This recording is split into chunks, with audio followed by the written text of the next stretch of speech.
The implementation phase. There are three parts to the implementation phase: training the instructor, preparing the learners, and arranging the learning space. In a lot of cases, the person that develops a course or training is also the one that teaches it. But there are also plenty of situations where the developer turns the course over to a different trainer or instructor. Let's say a friend hired you to develop the material for his beginning guitar class. After you have gone through the analysis, design, and development phases, you'll want to train your friend on the instructional material you've developed. He'll need to know the course objectives and activities you've planned, and be familiar with all of the media and assessments he is going to use.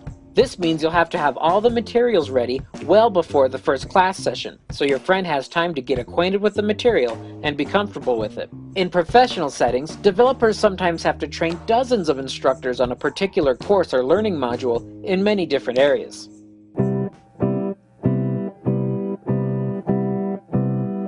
The next part of the implementation phase is preparing the learners for instruction. This means making sure they have the tools and knowledge necessary to participate in the class.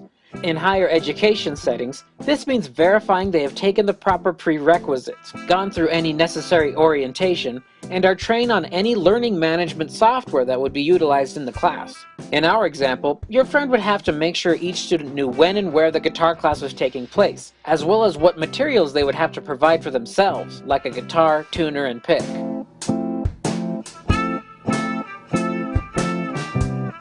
Once the instructor and learners are prepared, it is necessary to make sure that the learning space is arranged. This means more than just making sure there are enough chairs and desks for everyone.